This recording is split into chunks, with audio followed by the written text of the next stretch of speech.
Welcome back. Episode 10. This one's special. Why is it so special? Because we have our first guest. My co-pilot had to go to Grand Lake for a little work/family trip. We were gifted a couple of beers, and I've invited one of my wife, on the show. Hopefully it's just one wife. Well, not Bryce's wife. Not Bryce. So, yeah, special guest, He only has one wife. Jamie, to Beer Bait Real Estate. honored. She's been nervous about it all day. Yeah. Doesn't know what to do with her hands. She wants to point her mouth down at that microphone, but we're gonna get to it. This is their podcast debut, Testing. her number 10, which is a pretty special one to get 10 in the bank. So, welcome to Beer Bait Real Estate, Jamie. Thank you. I'm glad to be here. Hopefully you can be a regular guest.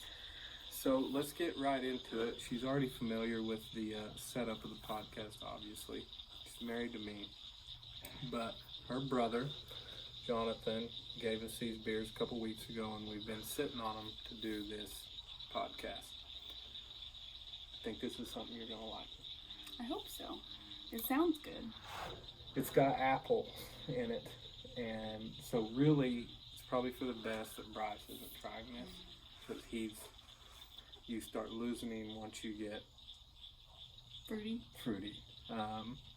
What we're trying here today, folks, is a beer called Super Fancy. It's an apple Saison by Anthem Brewing. Yeah. Little bit about Anthem Brewing first. From Oklahoma City. Here in Oklahoma City. I've heard they got a cool tap room. I think we're one of the first in the ball game on the craft beer in Oklahoma thing. I'm gonna throw the number out there, 2011, when they got into it, but I could be wrong. On their website, I like their website because you can click on a deal that says meet our crew or something like that, and if you scroll all the way to the bottom, they've got 2 dogs that they recognize as part of their staff, and so you've already won me over. It's cute. Director and co-director of morale, I believe. Yeah. So Accurate. good job, Anthem, on that. That's a good move. But what we got here is Super Fancy of Anthem Brewery. It's an apple Saison, 7.7% ABV. So it's kind of stout. It sounds summery, but that's awfully stout for something so... Yeah, and traditionally, which I'll get into this more, Saisons weren't that stout when Saison became a thing. So, hold on here. On the can, it's kind of dark. We're on our back porch. We got a fire going. Our neighbors are playing guitar and singing. The setting's awesome. Do you like apples? Whether you're getting gussied up for a night out at an Ivy League bar or at home kicking back with big steak after a long day's work, sometimes it's nice to feel fancy. Wait, super fancy. Super Fancy Apple Saison is a dry French Saison with a hint of apple. Okay, we fibbed. There's a bit more than a hint of apple. There are a few apples, maybe a bunch of apples. Let's just say, as far as apples are concerned, we really gave it the business. Soft bubblegum notes play with a subtle fruit tones before being overwhelmed by the unmistakable flavor of tart apple. When shared with friends, you will be asking each other, how do you like them apples? I'm not sure who was in charge of that, but that was pretty apple-y and pretty cheesy. But what worries me about that is that this is not going to taste anything like beer. Yeah. Now, I had a beer of Anthem's, I think, at the Dark Mode Beer Festival that Welltown put on, and it was a good beer. It tasted like beer. I'm worried about this one. I'm worried I'm fixing to slip into like an apple cider world. Maybe the ladies would prefer something more Correct. cidery. And I think that if you own a brewery, you gotta do that. Now, Saisons date way back, and I think Anthem's history, from what I read when they started, they did a lot of Belgium style beers, and then have progressed into more progressive beers like this. Variety is good. Yeah, variety. You gotta have variety. So, Saisons, traditionally Belgium. The word means season in French, and they come from the French-speaking part of Belgium. But you didn't think I knew that, did you? Truth bombs Yeah. on us. I didn't know. So to call a Saison French is obvious. To me, when I try Saison, I think farmhouse ale kind of thing, Okay. pale ale. Okay, yeah, I think lighter, Yeah, paler. yeah. Mm-hmm. In that, they should have some spice. They should have some flavor. Basically, whatever you want to throw in them. If you're not making just a farmhouse ale with hops and a spice of some sort. Evidently, they've gone with apple and bubble gum somehow. Mm-hmm. So anyway, let's give it a whirl. Like I said, traditionally Saisons weren't this high ABV, but obviously as us Americans get a hold of them and tweak things in the craft beer world, we can get them there. So Okay. Can we let's crack it open. God, that's the best part. Cheers. Cheers. Let's give it a taste.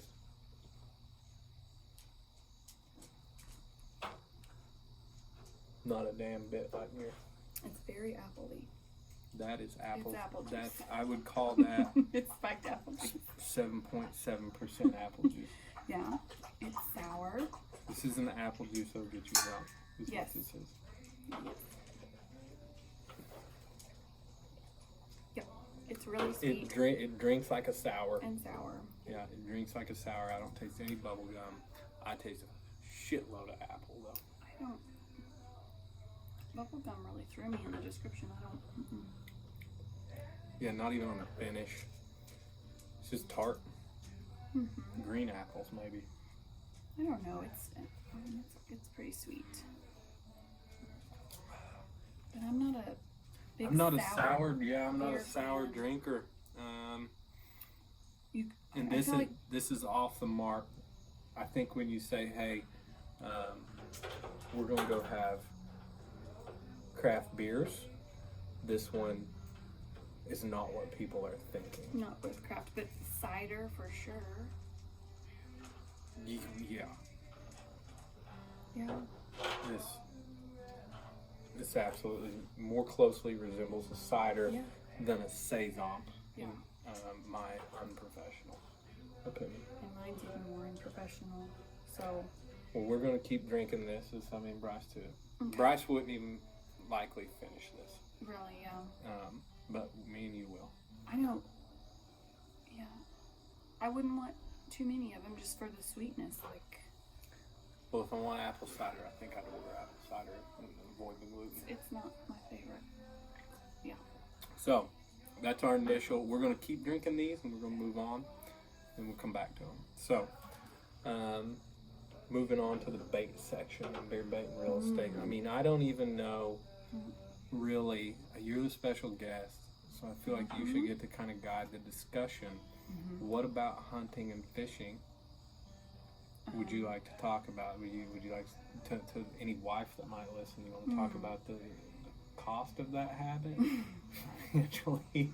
I think after being married nearly 10 years, I've discovered that the cost of everything men do far exceeds anything most of us down-to-earth women could dream of. So, I would say hunting, unless you're fishing a purse buyer, included. if you're a purse buyer, Yeah. a car buyer, or a shoe buyer, yeah. Yes. it might get comparable. Admittedly, hunting and fishing is incredibly expensive. Yes. It is. I mean, you're talking deer lease now. There's many options. Yeah, deer leases, you're talking thousands of dollars a year. $70,000 bass boats, $200-300 rod and reels. Yeah. Entry fees. It was more entry shocking fees for At tournaments. the first of our marriage, I feel like you've slowed down now, but it is shocking. The money. The money, yeah. And the time spent on those passions. Yeah, well, you know, a good hobby keeps a good man out of trouble. Mm-hmm. So. I'd rather you be hunting and fishing, that's right, than out gallivanting about the town, I guess. Sure. Obvious concern, you know, you recently have dabbled in fishing. Yeah, I'm basically a professional now in my children's eyes. Our dog. We got a boatload of earthworms or night crawlers or small snake-looking earthworms, if you will, and decided to start an earthworm farm so that we could go fishing. And now I'm a professional fisherwoman because I, for the first time, murdered a worm on a hook. You didn't murder. I'm telling you, they lived through that. That's worse. The Yes. fish might have. Caught a fish instantly, Mhm. or our You 5-year-old did. You always will on that color. And for the first time had to remove the hook myself, which by the end of the whole ordeal I was sweating, but the fish survived and everyone was happy. So historically, night crawlers are the go-to. You know, to catch for kids to catch, because you're going to get a bite almost instantly on a worm. When we catfished a lot in high school on the river, we would buy boxes and boxes of night crawlers, and we might put 4 on one large treble hook to catch catfish. Well, you said just pinch him apart. Yeah, you can and pinch use them. a segment. Yeah. And no, you didn't tell me that they emit a green goo that shoots out like 12 inches from their bodies. Yeah. And they don't separate easy. It's really pretty traumatic for everyone. But They do. They shoot what looks like dirt out, and then there's also like a yellowish Yes. green pus looking stuff. and They a will little shoot out. blood. But it's fine. But worms are Circle gross. The life. inside of worms are gross. It really. But hey, they were gonna die on the asphalt, or we could pick them up and fish with That's them. what got me through. Yes. So Memories. good job. Yeah, and now you can do it. Yeah. And I think Confidence it should be. Your daughter needs to see you being brave. Brave might not have been the word, but we did it. We got through it. Baby Caught a steps. fish? Yep. Baby steps. And you caught a fish, and you got it off yourself. Baited the hook, caught the fish, got the fish off, and put back in the water successfully. Yes. That's in my book. Winning. In my book, that's a win.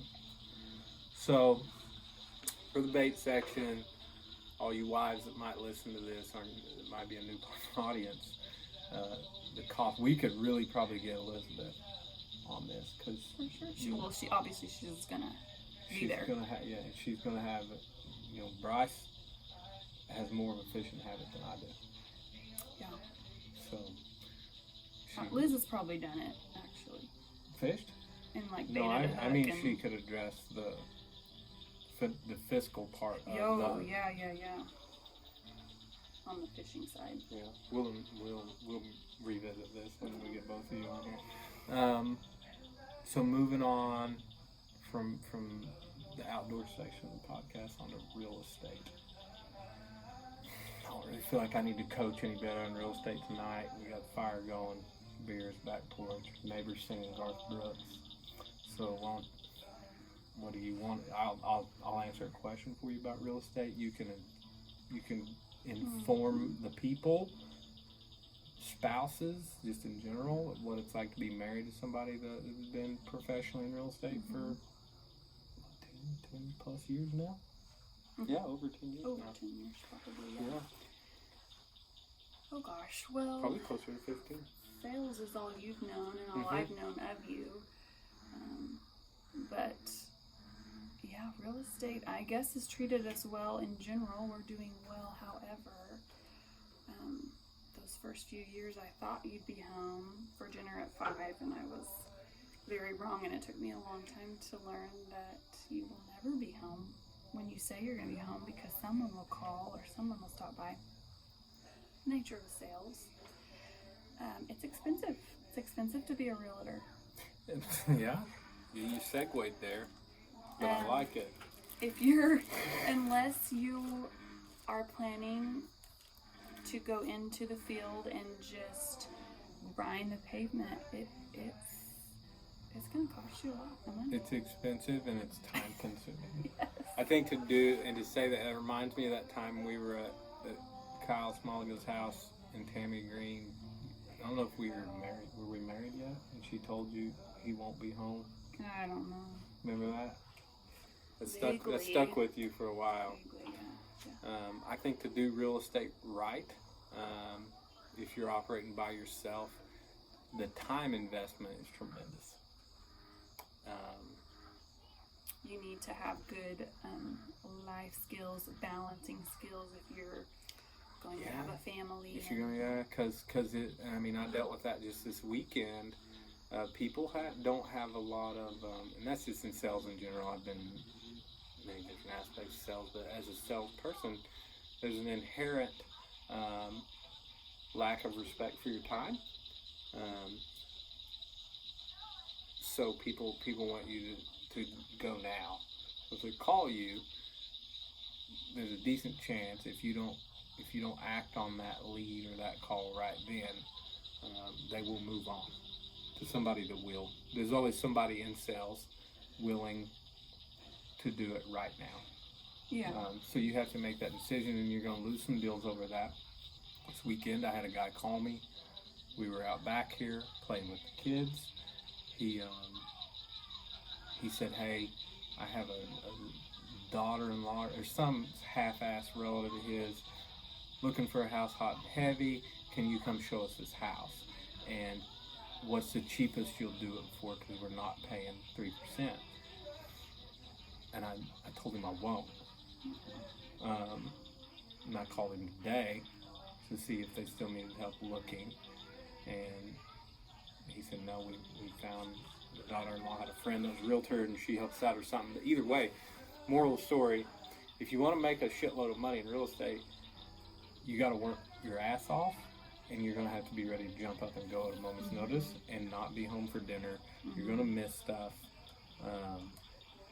It's not uncommon to work 12, 14-hour days. Stuff's busy and you're grinding the pavement. You also got to spend money. It costs just to be a realtor, just to pay the fee. I always tell people you got to sell one house a year to pay to be a realtor. Yeah. Just a lot of fees and a lot of, I guess, your own equipment. Yeah, and you're gonna pay for marketing stuff to do it right. I'm in the right market, in the right geographic setting. It's awesome, I'm sure, but I'm looking forward to the day that you're not a realtor. Sure, and there's a lot.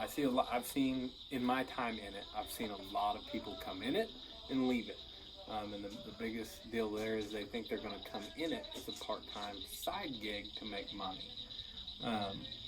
Like I said, you're going to need to sell one house just to pay what it costs to be a realtor. And then you got to split your stuff with brokers, and that's complicated. And so if you're not selling very many houses, they're not going to give you a good split. Basically, you literally fight for every dollar that you get. Correct. And in GTAR, the Greater Tulsa Association of Realtors, I believe the last time I checked, we were somewhere in the neighborhood of 4,000 to 4,500 realtors in this part of northeast Oklahoma, which isn't very big. So what that means is everybody's got a friend or family member that's a realtor. So to really hustle up the business is just a lot of work. Yeah. And so I would say I have disliked that with children on how often I'm not home for dinner. Yeah, I feel school, but you know what? You've been in school now for the last 5 years or so, and that's compounded it for us. Sure. You probably would have figured out a better balance. Which is a great example of how hard it can be to be in real estate as a side gig. If you want to make enough money to support yourself. Yeah, that's right. So you do a really good job. You're making it work. We're not, going on expensive vacations and all of that. Sure, yeah, we're tight budgeted, that's for sure.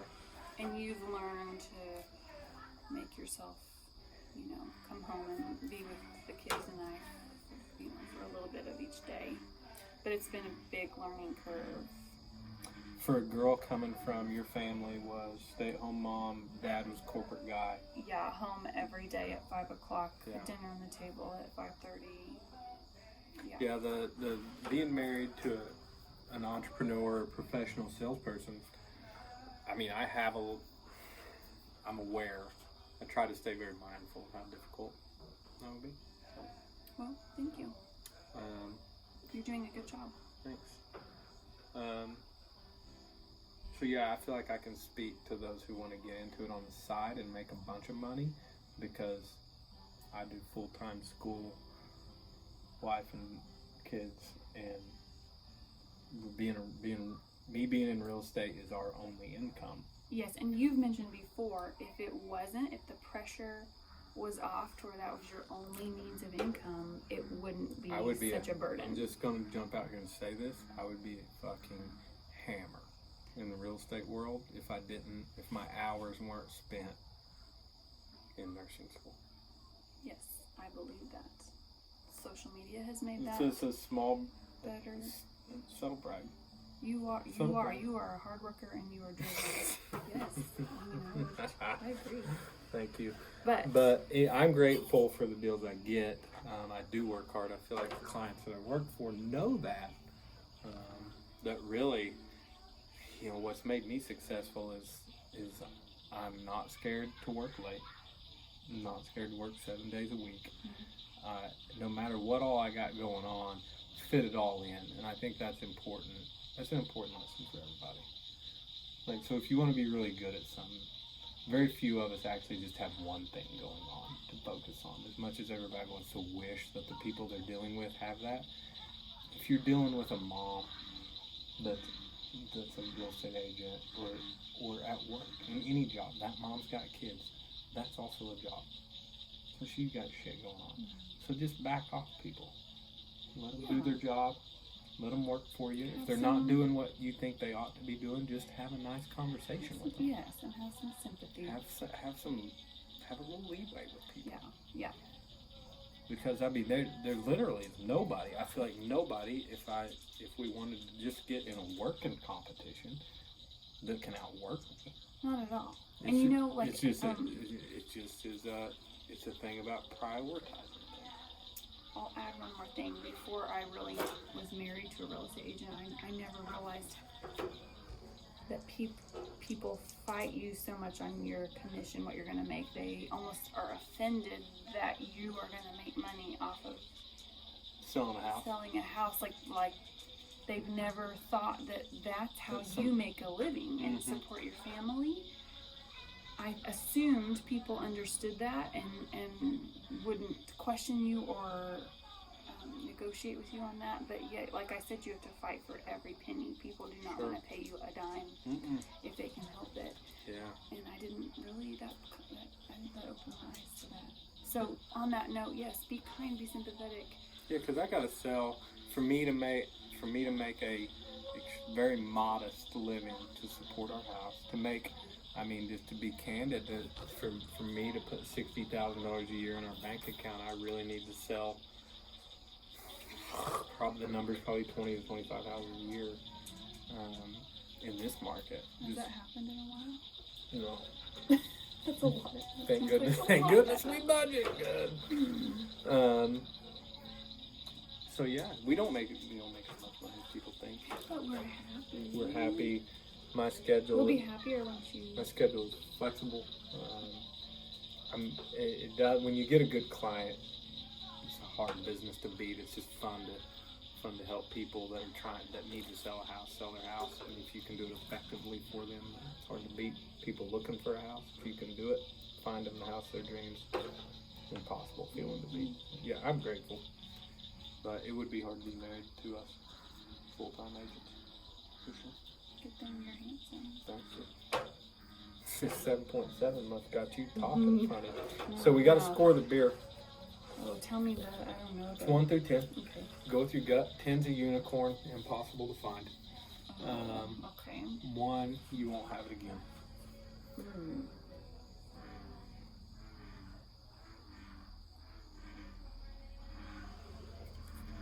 Man, we just took synchronized drinks.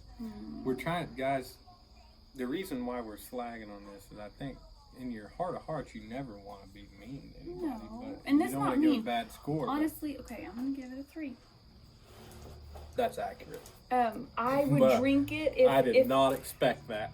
I would. That is accurate. I would drink it if it was offered. If someone bought it for me, I would not buy it.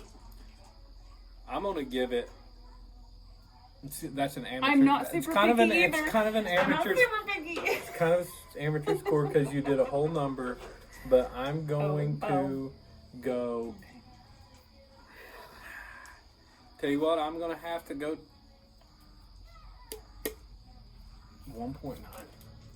Yeah, Is it Especially as a guy. one? It's a guy. this damn near criminal to market this as anything other than a cider. I can't wait to try more of their beer because I've had some of their beer that was amazing. This is just this is a cider. Yeah, This is what it tastes like. It tastes like a cider or sour. sour. I know I think that Jonathan- they would tell me, hey, this is how the Saison world works. You put flavors to it. Sure, I get that. But this is, in the craft beer world, this is, when you tell somebody you're going to bring them a craft beer and you show up with this isn't what they're going to expect. Jonathan was texting me. I told him we were going to do this, and he said, "Yeah, I would say it's way more sour than it is Saison." This tastes like a sour to me. It almost tastes like some ciders I've had. Yeah. One thing is right. When I read their description at the beginning of the podcast, they're 100% accurate on how appley it is. Yeah. Yeah. So For sure. kudos to them for telling the truth about that. If you got yourself a girl or a guy that doesn't really love beer, but likes like cider and Yeah. White Claw, anything like that, this is going to be right up their alley. Share of And seltzers. I beers. think as a brewery, you gotta have this shit available. You do, and when it's 157, you're gonna drink whatever's out there that's cold. Yeah, I just drank this whole thing. Yeah, I'm maybe halfway, maybe But- not quite. My score is just it is what it is because I don't think it meets the mark of marketing it as a Saison. Doesn't taste anything like a beer. This is a sour or a cider. Dude, I'm sorry. Anthem. I'm gonna try another one. Not our favorite. I'm gonna try another Yeah, one. very different one. So it's been real. It's been fun having you on. I'm excited Thanks it's for your having debut. me. I know. It went. Hopefully, it went well. I think it was awesome. We're at our 28-minute mark. Any words of wisdom to the people before we sign off regarding craft beer? Definitely. I mean, don't you have got any words of free- wisdom. You dove into this. You're starting to like craft beers. Mhm. I introduced you to an IPA that you like. You never thought you'd like IPAs.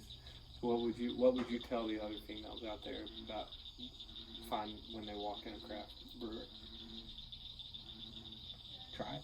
Try it. Try the Belgian beers. Yeah, you're They're a big creamy. fan. They're creamy. They're good. High ABV. Not even necessarily the high ABV ones. No, like, I think Chimay got me started on it, but then you gotta work your way down from there. Yeah. Yeah, they're good. Drink them slow, enjoy them. There's a lot of craft beers that are good. Yeah. If you just can't be scared to try them. Yeah. Is that what you would agree with that? Yes. As a female? Yeah, for sure. I'm also not very picky, so I'm Okay. open to it all. Well, guys, thanks for, if you've listened to this far into this episode, it was a very special one for me. First one having my wife on here, Jamie Stidley. Thank you. I thank you. We love you guys. See you next time. Bye. Bye.